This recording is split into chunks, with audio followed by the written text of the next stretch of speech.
Daniel capítulo 2, vaya preparando por allí.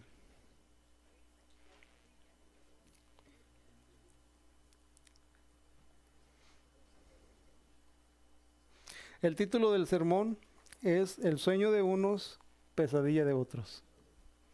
Al final del sermón probablemente usted va a entender por qué se llama El sueño de unos, pesadilla de otros.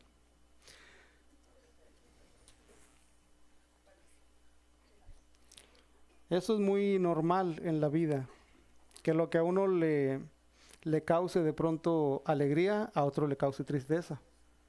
Es muy normal. De pronto alguien le va a un equipo en algún deporte, su equipo gana, pero el equipo perdedor le causa tristeza. En ocasiones también vamos a mirar esto en nuestras vidas. Lo que al cristiano lo alegra, al mundano lo entristece o lo enoja. Entonces el sueño de unos, pesadilla de otros, es el título del sermón. Le voy a dar otra vez un poquito de contexto para no leer tanto. Nabucodonosor, decíamos en la mañana que tuvo un sueño perturbador, que no podía recordar y que necesitaba que fuera interpretado. Y Daniel pidió un tiempo para ir a orar. Dijo, deme tiempo de orar, pedir a Dios que nos revele el sueño y su significado. Entonces cuando Dios respondió a la petición de Daniel, Daniel lo que hizo fue alabar a Dios y fue a mirar al rey para contarle lo que Dios había hecho. Entonces vamos a estar en Daniel 2, capítulo 2, verso 31. 2:31. Y vamos a leer esto porque conocer el sueño de Nabucodonosor y su interpretación también nos ayuda a nosotros a descubrir otras cualidades para enfrentarnos a la corriente del mundo. Así que vamos al verso 31 y dice así: Tú, oh rey, veías y aquí una gran imagen. Esta imagen, que era muy grande y cuya gloria era muy sublime, estaba en pie delante de ti y su aspecto era terrible. La cabeza de esta imagen era de oro fino, su pecho y sus brazos de plata, su vientre y sus muslos de bronce, sus piernas de hierro, sus pies en parte de hierro y en parte de barro cocido. Estabas mirando hasta que una piedra fue cortada no con mano e hirió a la imagen en sus pies de hierro y de barro cocido y los desmenuzó. Entonces fueron desmenuzados también el hierro, el barro cocido, el bronce, la plata y el oro, y fueron como tamo de las eras del verano, y se los llevó el viento sin que de ellos quedara rastro alguno. Mas la piedra que hirió a la imagen fue hecha un gran monte que llenó toda la tierra. Este es el sueño, también la interpretación de él diremos en presencia del rey. Tú, oh rey, eres rey de reyes, porque el Dios del cielo te ha dado reino, poder, fuerza y majestad. Y donde quiera que habitan hijos de hombres, bestias del campo y aves del cielo, Él los ha entregado en tu mano y te ha dado el dominio sobre todo. Tú eres aquella cabeza de oro. Y después de ti se levantará otro reino inferior al tuyo, y luego un tercer reino de bronce, el cual dominará sobre toda la tierra. Y el cuarto reino será fuerte como hierro, y como el hierro desmenuza y rompe todas las cosas, desmenuzará y quebrantará todo. Y lo que viste de los pies y los dedos en parte de barro cocido de alfarero y en parte de hierro será un reino dividido. Mas habrá en él algo de la fuerza del hierro, así como viste hierro mezclado con barro cocido. Y por ser los dedos de los pies en parte de hierro y en parte de barro cocido, el reino será en parte fuerte y en parte frágil. Así como viste el hierro mezclado con barro, se mezclarán por medio de alianzas humanas, pero no se unirán el uno con el otro, como el hierro no se mezcla con el barro. Y en los días de estos reyes, el Dios del cielo levantará un reino que no será jamás destruido, ni será el reino dejado a otro pueblo. Desmenuzará y consumirá a todos estos reinos, pero él permanecerá para siempre. De la manera que viste que del monte fue cortada una piedra, no con mano, la cual desmenuza el hierro, el bronce, el barro, la plata y el oro, el gran Dios ha mostrado al rey lo que ha de acontecer en lo porvenir, y el sueño es verdadero y fiel su interpretación. El rey soñó una imagen, una estatua grande, que estaba formada de diferentes metales. Diferentes metales formaban esta esta imagen.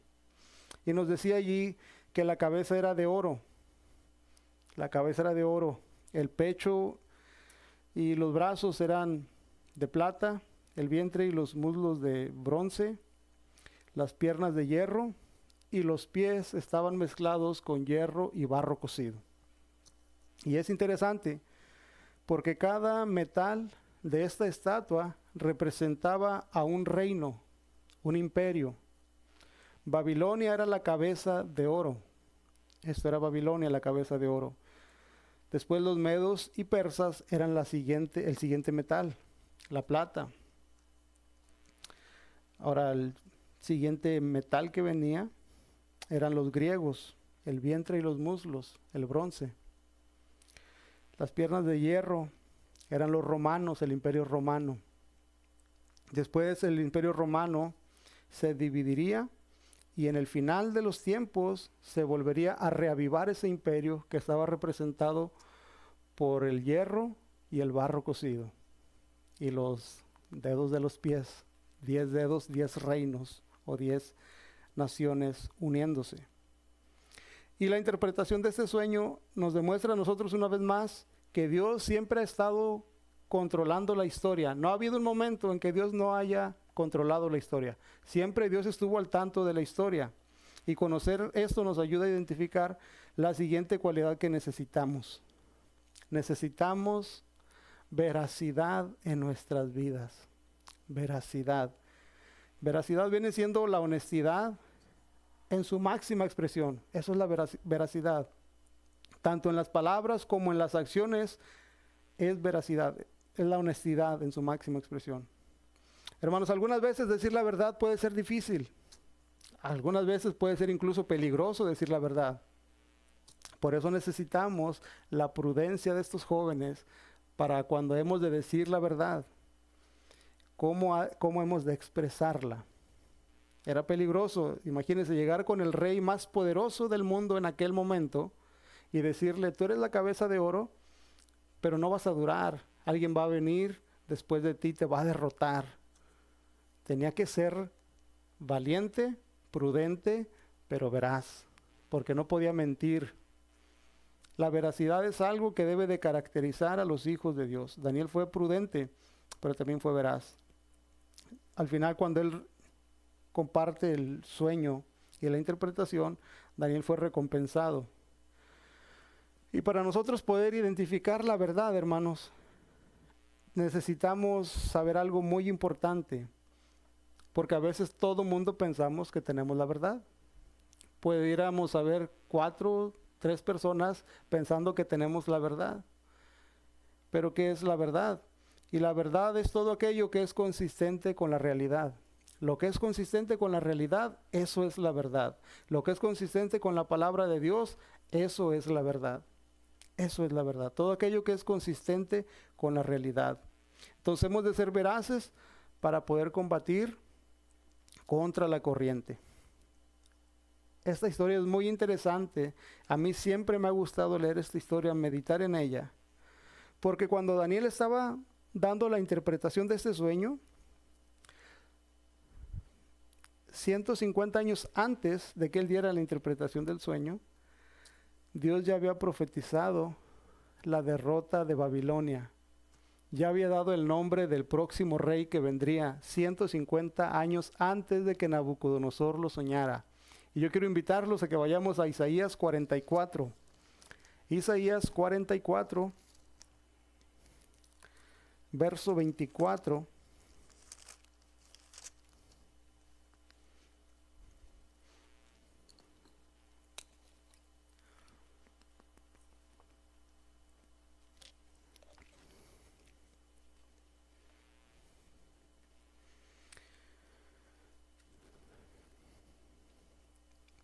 Así dice Jehová, tu Redentor que te formó desde el vientre. Yo Jehová, que lo hago todo, que extiendo solo los cielos, que extiendo la tierra por mí mismo. Ahora verso 28, que dice de Ciro. Ciro era el rey persa que conquistó Babilonia. 150 años antes de que Nabucodonosor soñara, ya Dios había profetizado que habría de venir un rey llamado Ciro, y era un rey persa. Dice, ¿qué dice de Ciro? Es mi pastor y cumplirá todo lo que yo quiero. Al decir a Jerusalén, serás edificada y al templo serás fundado. Cuando Ciro llegó al reino, cuando conquistó Babilonia, lo primero que hizo fue dar libertad a los judíos. Ellos regresaron a Jerusalén para reconstruir la ciudad y para reconstruir el templo, para reconstruir los muros. Y fue algo que Dios prometió 150 años antes. Isaías 44, 24 y después en el verso 28. Y ahora si vamos al capítulo 45, ahí mismo en Isaías, verso 1. Dice lo siguiente: así dice Jehová a su ungido, a Ciro, al cual tomé yo por su mano derecha, para sujetar naciones delante de él, y desatar lomos de reyes, para abrir delante de él puertas, y las puertas no se cerrarán. Ahora brinquémonos al verso 5, allí mismo. Yo soy Jehová, y ninguno más hay. No hay Dios fuera de mí. Yo te ceñiré, aunque tú no me conociste. Le está hablando a Ciro. Aunque tú ni siquiera te imagines quién soy yo, aunque no me conozcas, yo te estoy preparando desde ahora. Ciro todavía no nacía, 150 años antes de que Nabucodonosor soñara, ya Dios había profetizado. Por eso entendemos que Dios está en control de toda la historia, o siempre ha estado en control de la historia. Y lo seguirá estando, hermanos, en control de la historia. No se espante quién va a llegar a la presidencia. Dios está en control de la historia. No se espante por los rumores de guerra, por las estrategias que usan los diferentes países, estrategias militares, no, los ejercicios militares, perdón. Dios está en control de todo. Dios sigue controlando la historia. Hermanos, los persas o los medo-persas fueron un imperio real, existieron. Si a algunos de ustedes les gustan las películas, seguramente habrán visto una película que se llama 300 y ahí se menciona al imperio persa. Los persas existieron, los griegos también existieron y eran los metales que estaban siendo representados en esta imagen. Los griegos, Alejandro el Grande, ¿han escuchado hablar de Alejandro el Grande? Seguramente los jóvenes en la escuela les dijeron que se llama The Great Alexander, Alejandro el Grande. Este hombre fue quien dirigió a los griegos y conquistó todo el mundo alrededor del año 330 a.C. Todo esto es real. Todo lo que se menciona en el sueño de Daniel, capítulo 2, ha ocurrido, es real, es historia. No es fantasía, hermanos, es real. Es real. Ellos en su momento no lo sabían. No sabían lo que estaba pasando. No entendían porque su vista era muy corta. Solamente miraban lo que estaba aconteciendo con los babilonios, pero no sabían que Dios estaba preparando los próximos imperios que habrían de venir. A Ciro, que ni siquiera se esforzó por hacer una gran guerra. Llegó y conquistó Babilonia sin derramar mucha sangre, sin derramar sangre. Ese fue Ciro, que Dios lo preparó. ¿Sabían ustedes cuál fue el metal que usaban los griegos? El bronce. Por eso la estatua nos dice que había una parte de bronce, que eran los griegos. Después de los griegos, cuando murió Alejandro Magno, el imperio se dividió en 4 generales. 4 generales de Alejandro se dividieron el imperio. Y si usted sigue leyendo el libro de Daniel, se encontrará ahí una bestia con 4 cuernos que vendría siendo Alejandro. Es muy interesante leer el libro de Daniel y conocer la historia de lo que pasó y de lo que va a pasar. Después de que se dividió este imperio griego, vinieron los romanos allá por el año 30 a.C. y dominaron todo el mundo. Los romanos dominaron todo el mundo. Cristo murió y resucitó en el tiempo de los romanos. Allí murió y resucitó. Después de mucho tiempo, hermanos, en el poder, el imperio romano se dividió, colapsó. Por ellos mismos, entre ellos mismos, se pelearon y colapsó el imperio romano. Hasta el día de hoy, los países buscan alianzas, pero no se pueden unir, no pueden permanecer aliados. Si nosotros leemos Daniel 2:43, vamos a darnos cuenta por qué.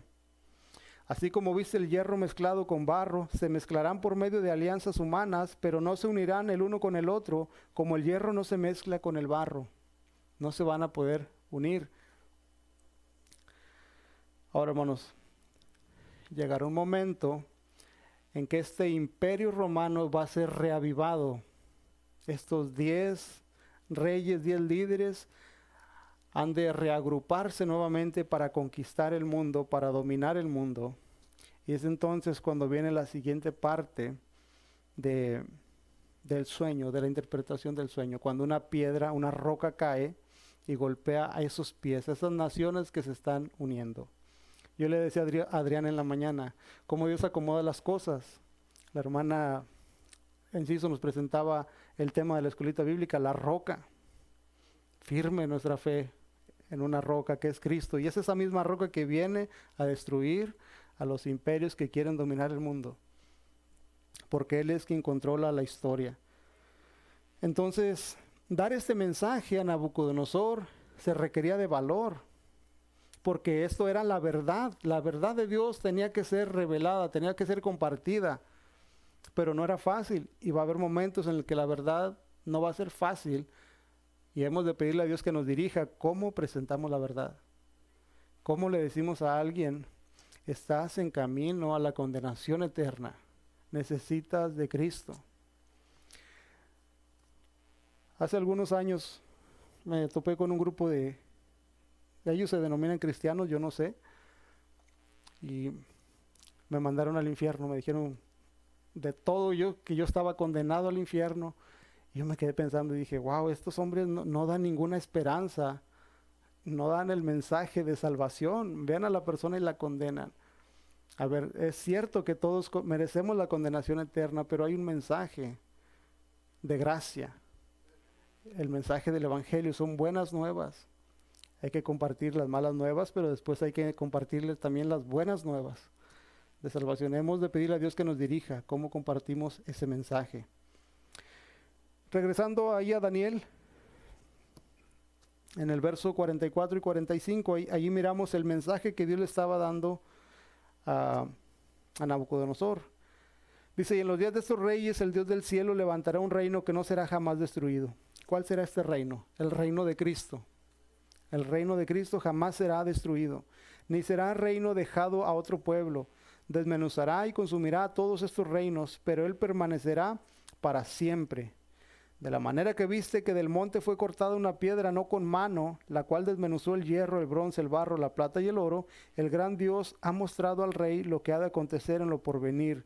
Y el sueño, fíjese, es verdadero y fiel su interpretación. El sueño es verdadero y la interpretación es fiel.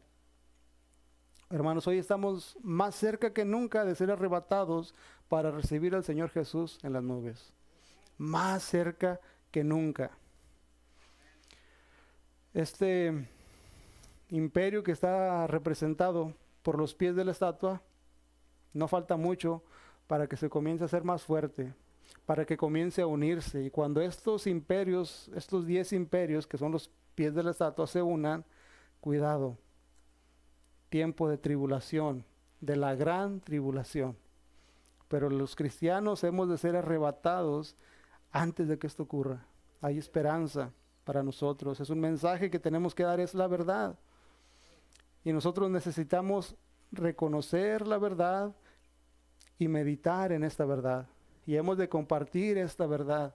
Y yo creo que es una verdad que quizá no meditamos mucho en ella. Si yo les preguntara, ¿cuándo fue la última vez que ustedes estuvieron meditando que en cualquier momento podría venir Cristo por ustedes, que en cualquier momento seríamos arrebatados, que en cualquier momento saldrían las noticias que muchas personas se perdieron y que no saben de ellos, no saben dónde están? ¿Cuándo fue la última vez que pensamos en esto? Y honestamente casi no lo pensamos, porque nuestra mente está muy pegada a la tierra, muy en lo terrenal. Hacemos planes para el futuro en la tierra, pero no recordamos que hay una eternidad. Entonces esta verdad necesita ser recordada constantemente. Cuando nosotros recordamos esta verdad, eso nos ayuda a luchar contra el mundo. Estos pies de la estatua, estos líderes intentarán controlar al planeta, pero nosotros sabemos quién es el que realmente controla todo. Nosotros sabemos que es Dios. Por esa razón va a descender aquella piedra, va a exterminar para siempre a quienes quisieron jugar a ser dioses y a controlarlo todo. Dios los va a juzgar a ellos. De manera que usted escuchará de algunas injusticias contra los cristianos. Sigue habiendo injusticia, sigue habiendo persecución. Lo que pasa es que nosotros vivimos en un país libre, pero la persecución sigue estando presente. Ve al Medio Oriente, y no vaya tan lejos, ve a Haití, ve a México, y hay persecución todavía contra los cristianos. Todavía hay persecución. Lo invito a buscar una página en Facebook que se llama 838. Está en inglés, obviamente, ¿no? 838, y allí seguido publican las luchas que tienen los hermanos en Medio Oriente y en diferentes partes del mundo, la persecución que hay todavía. Poco a poco, hermanos, se está preparando el terreno para la venida de Cristo. No sabemos en qué momento va a ocurrir, pero se está preparando el terreno. Poco a poco, países que antes eran enemigos se están aliando. Países que antes apoyaban a Israel lo están dejando.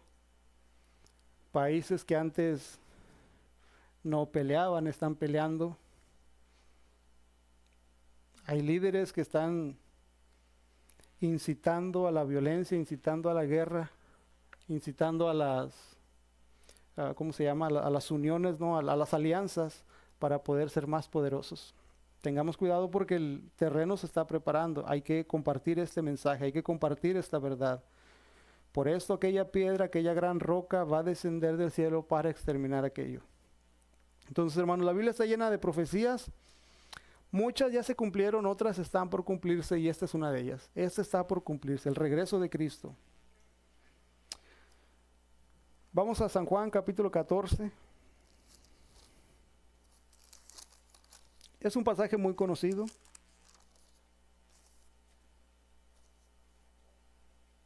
San Juan 14, versos 2 y 3.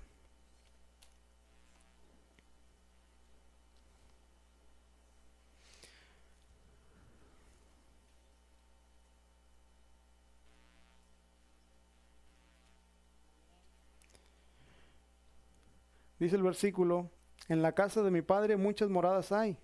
Si así no fuera, yo os lo hubiera dicho. Voy pues a preparar lugar para vosotros, y si me fuere y os prepararé el lugar, vendré otra vez y os tomaré a mí mismo, para que donde yo estoy, vosotros también estéis. El Señor Jesús prometió que Él iba a ir a preparar lugar, pero dijo, vendré otra vez. Vendré otra vez. Y la única persona que siempre cumple lo que promete es Él, el Señor Jesús. Hay otros pasajes que me gustaría que miráramos que también son conocidos. Mateo capítulo 24, verso 36.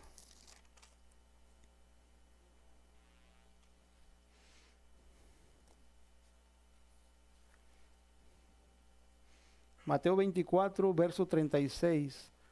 Después de leer el 36 nos brincamos hasta el 44. Pero verso 36, 24, 36 de Mateo. Pero el día y la hora nadie sabe, ni aun los ángeles de los cielos, sino solo mi Padre. Nadie sabe el día y la hora en que hemos de ser arrebatados. Nadie lo sabe. Y por esa razón, hermanos, nosotros al conocer este mensaje, luchamos contra el mundo sabiendo que nadie sabe el día y la hora. Que quisiéramos ser encontrados haciendo la voluntad de Dios y no encontrados cometiendo pecado.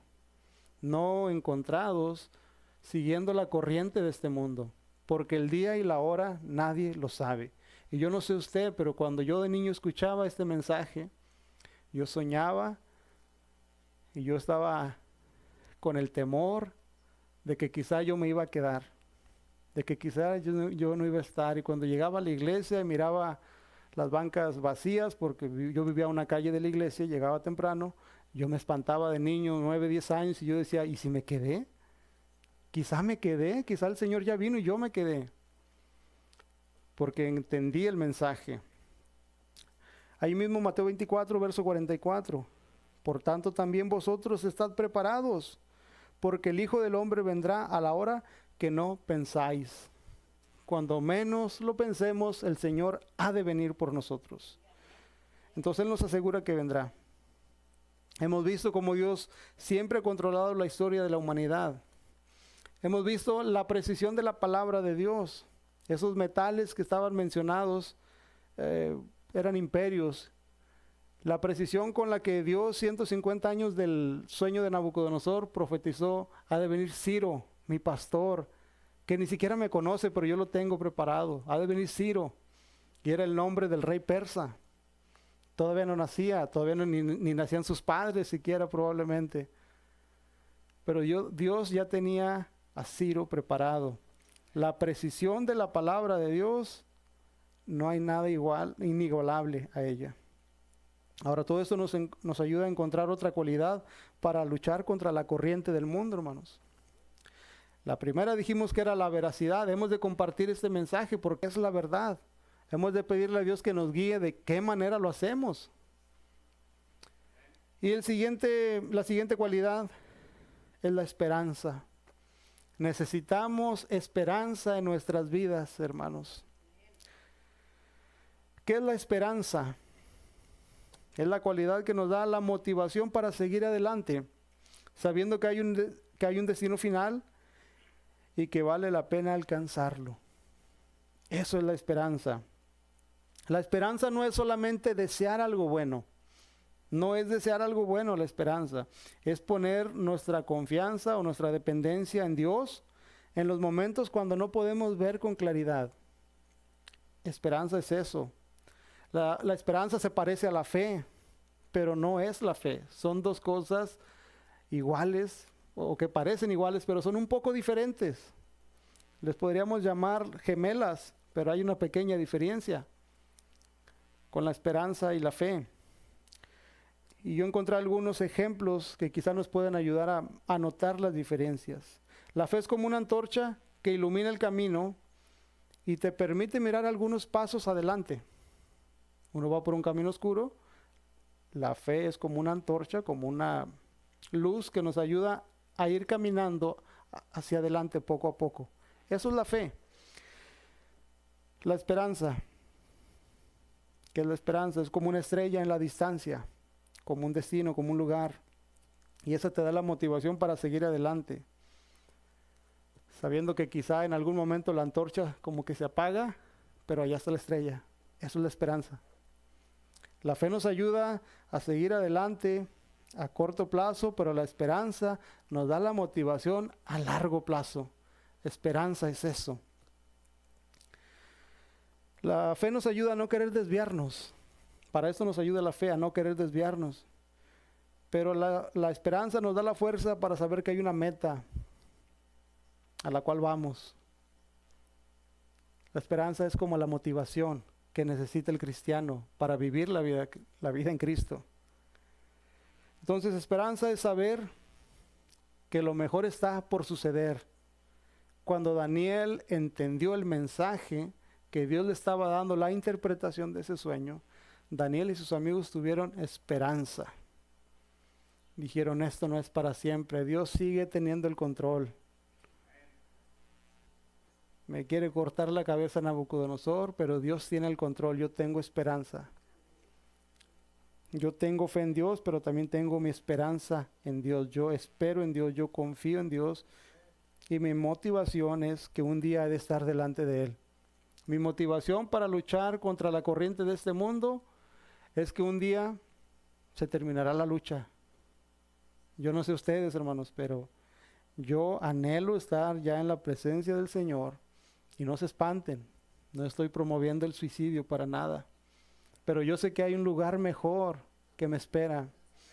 Y es esa esperanza la que nosotros nos motiva cuando perdemos un ser querido, saber que nos vamos a encontrar nuevamente con Él.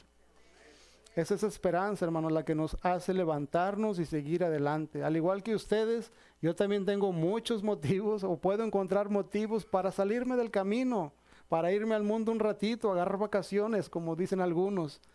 Yo también tengo motivos, yo también puedo encontrar motivos, pero la esperanza del regreso de Cristo me hace quedarme aquí. Yo no sé ustedes, pero yo quiero que cuando Cristo venga me encuentre haciendo su voluntad. Yo no quisiera ser encontrado en una vida de pecado. Y yo le invito a que usted cultive la esperanza, adopte la esperanza y comparta esa esperanza con otros.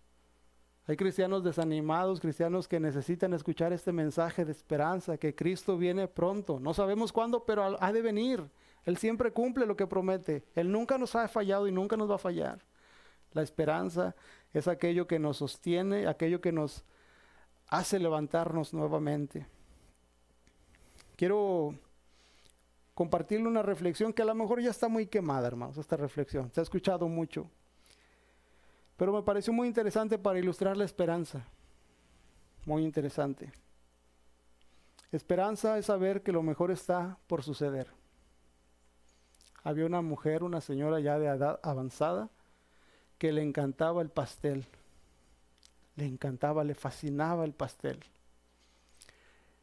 Los doctores la habían desahuciado, así que habló con su pastor y le dijo: pastor, quiero que preparemos mi funeral. Le dijo: adelante, hermana, ¿qué necesita? Dijo: ponga mis cantos favoritos, está bien, pero también quiero que ponga un tenedor. Quiero que cuando esté en el ataúd yo tenga un tenedor allí. ¿Por qué un tenedor, hermana? Dijo: porque cada que yo iba a una fiesta y se retiraban el plato de comida, me decían: quédate con el tenedor, porque sabía que lo mejor estaba por venir, era el postre, era el pastelito. De manera que, pastor, yo quiero que me entierren con un tenedor en la mano, y que cuando las personas lleguen y vean mi ataúd, vean ese tenedor y pregunten: ¿y el tenedor qué? Y ustedes le digan: porque lo mejor está por suceder. Lo mejor está por venir.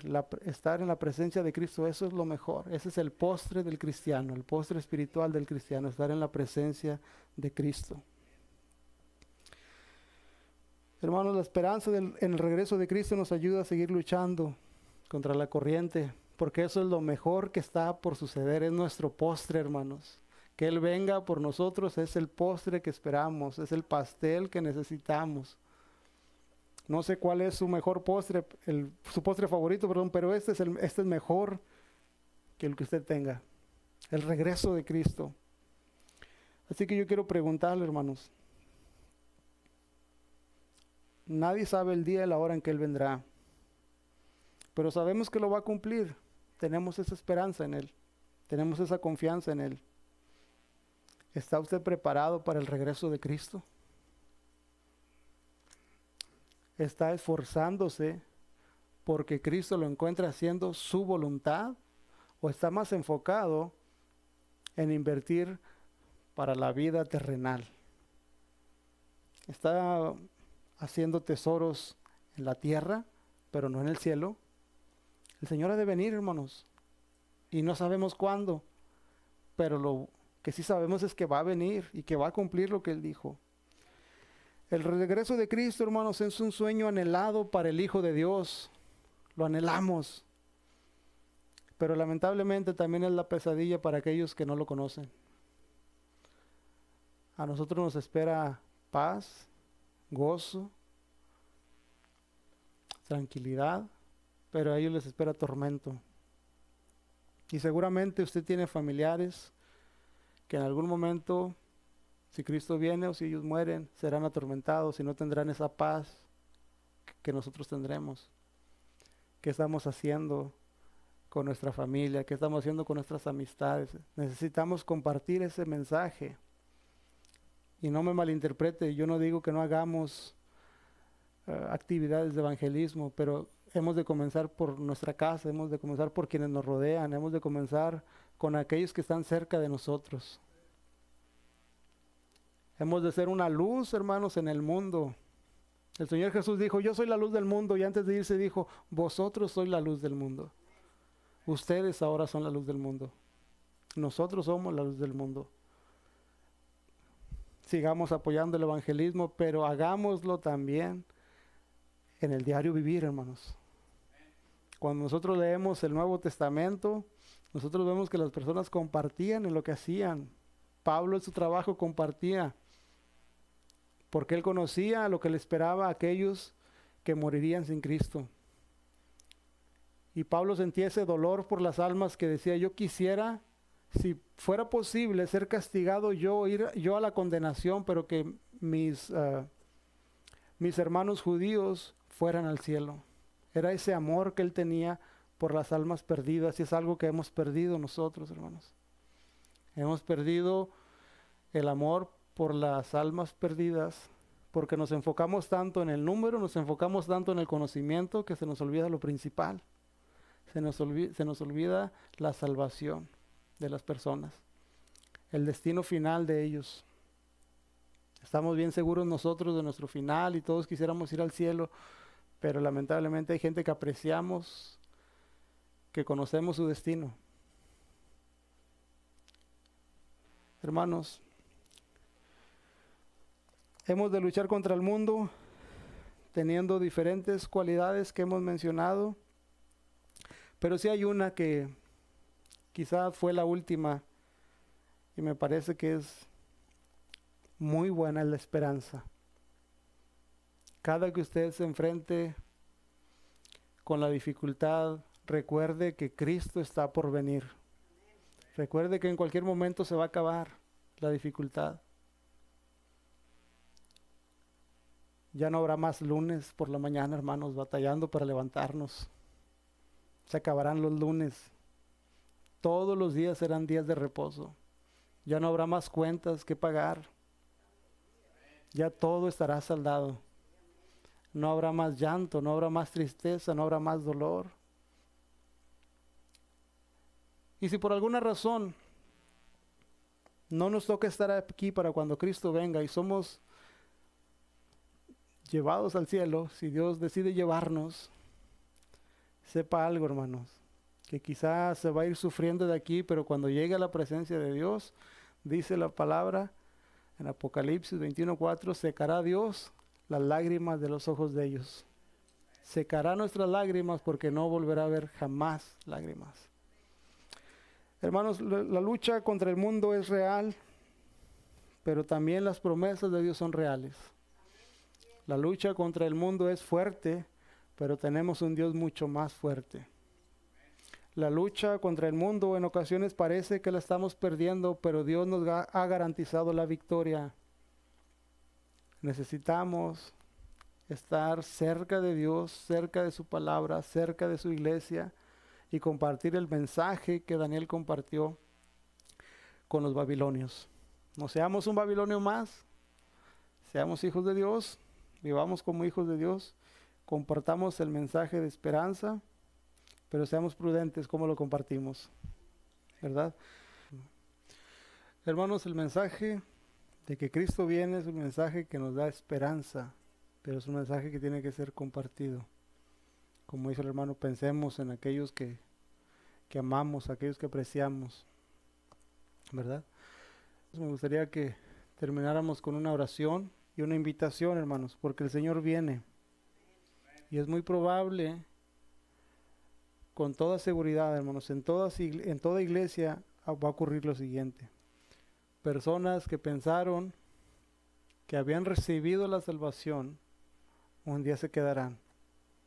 Y esos serán los que un día llegarán delante de Dios y le dirán, pero no hicimos esto en tu nombre, no echamos fuera demonios, no visitamos a los enfermos, no hicimos, Señor, y el Señor les dirá, no los conozco, apartados de mí. Conocían de mí, pero no me conocían a mí. Yo quiero terminar este tiempo entonces, hermanos, haciendo la invitación. Si hubiera alguien que tiene esta duda, si verdaderamente cuando muera irá al cielo, confíe en Dios, confíe en el mensaje, confíe en la obra de Cristo en la cruz. Créale a su mensaje. Pídale perdón por sus pecados. Pídale que entre a su vida. Y que cuando muera, usted pueda estar en su presencia. Y si usted es sincero con Dios, Dios le perdona. Y Dios le da la salvación. Así es que me gustaría que cerráramos nuestros ojos para dar un tiempo para esta invitación a recibir a Cristo en su vida, en su corazón. Cerremos nuestros ojos, por favor, hermanos. Y así con sus ojos cerrados, Si hay alguien que tiene dudas, hermanos, me gustaría invitarle a que haga esta oración de todo corazón y que le diga al Señor: Señor Jesús, yo sé que soy pecador, sé que mi pecado me separa de ti, pero sé que usted murió por mis pecados. Sé que usted está dispuesto a perdonarme y yo me arrepiento de mis pecados. Por favor, entre a mi corazón, entre a mi vida, sálveme y deme la vida eterna. Gracias, Señor Jesús, por entrar a mi vida y por darme salvación. Quiero confiar en usted, quiero vivir para usted.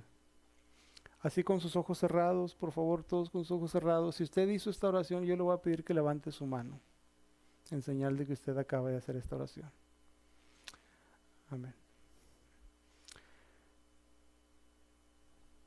Y hermanos, vamos a tomar un tiempo para orar y pedirle a Dios que nos dé sabiduría para seguir viviendo en esta lucha que tenemos contra el mundo. Señor, gracias porque su palabra siempre cumple su propósito, Señor. Nunca vuelve vacía. No importa la persona, cuando es usted quien lo está guiando, Señor. No importan nombres, no importan títulos. Su palabra es fiel, usted es fiel y su palabra siempre va a cumplir su propósito. Le agradecemos, Señor, por este tiempo que usted nos ha permitido estar escuchando su palabra. Pero sabemos que vienen más días, vienen más oportunidades, vienen otros hermanos a compartir. Y le rogamos que nos dé un corazón siempre dispuesto a escuchar, independientemente de la persona que está al frente, Señor. Permítanos gozarnos en su palabra, permítanos comprender su palabra, permítanos, Señor, meditarla, aplicarla a nuestra vida y compartirla con aquellos que no le conocen, Padre. También con aquellos que están desanimados, Padre. Ayúdenos a ser buenos consejeros, Padre. Ayúdanos a poder edificar a nuestros hermanos. Le rogamos que bendiga nuestro regreso a casa, Padre. Le seguimos rogando por el pastor, su esposa, que los traiga con bien. Y le rogamos también por el hermano del pastor que va a regresar para México. Que sea usted quien le lleve y le guarde, Padre. Le rogamos todo esto, bendito Señor, por el nombre de su Hijo amado, Cristo Jesús. Amén. Dios los bendiga, hermanos. Nos miramos el miércoles a las 7, ¿verdad?